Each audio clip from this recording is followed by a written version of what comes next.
தருண், தீஷா அப்படின்னு அக்கா தம்பி 2 பேர் இருந்தாங்களாம். அவங்க அப்பா அம்மா சிட்டில இருந்து கிராமத்துல ஒரு வீடு வாங்கிட்டு ஃபேமிலியோட இங்க வந்துட்டாங்களாம்.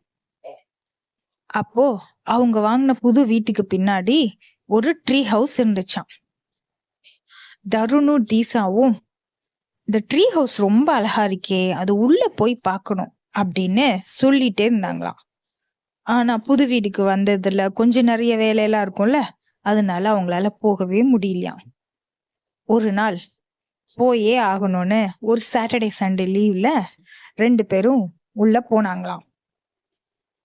அப்ப போன உடனே திடீர்னு அவங்கள சுத்தி இருந்த எல்லாமே மங்கலாகி கண்ணை திறந்து பார்த்தா ஒரு பரபரப்பான சந்தைக்கு நடுவுல தருணும் தீசாவும் நின்னுகிட்டு இருந்தாங்களாம்.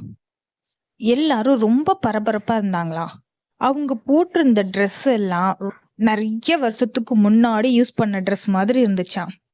இது என்ன இடம், நம்ம எப்படி இங்க வந்தோம் அப்படின்னு 2 பேத்துக்கும் ஒரே குழப்பமா இருந்துச்சாம்.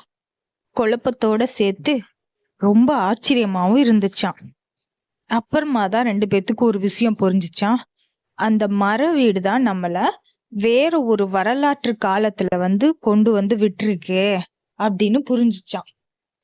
பக்கத்துல கேட்டப்ப இது பாண்டிய நாடு அப்படின்னு சொன்னாங்களாம். 2 பேருக்கும் என்ன பண்றதுன்னே புரியலையாம்.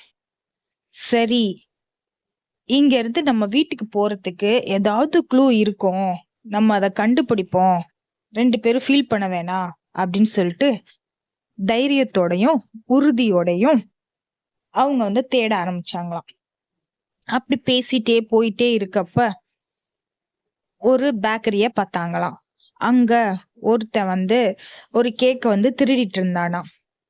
அத பார்த்து அவங்க அந்த பேக்கரி ஓனர்கிட்ட சொல்லிட்டாங்களாம்.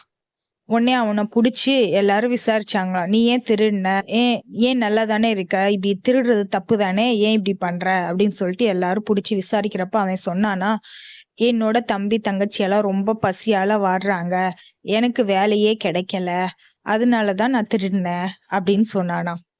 சரின்னு சொல்லிட்டு தருணும் தீசாவும் அந்த கடையோட ஓனர் கிட்ட அவனுக்காக பரிந்து பேசினாங்களாம். பாவம், நீங்க இவனுக்கு வேலை போட்டு கொடுங்க, இவனோட தம்பி தங்கச்சி பசியால கஷ்டப்பட மாட்டாங்க, அவங்களுக்காக இத பண்ணுங்க அப்படின்னு சொல்லவும் அவரும் வேலை போட்டு கொடுத்துட்டாராம்.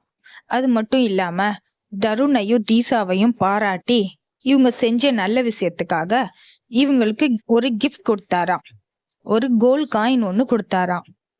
அந்த காயினை இவங்க டச் பண்ண உடனே ட்ரீ ஹவுஸ் முன்னாடி நின்னுட்டாங்களாம். ட்ரீ ஹவுஸ்க்கு நிகழ்காலத்துக்கு வந்ததை நினைச்சு 2 பேரும் ஒருத்தரை பார்த்து சிரிச்சுக்கிட்டாங்களாம்.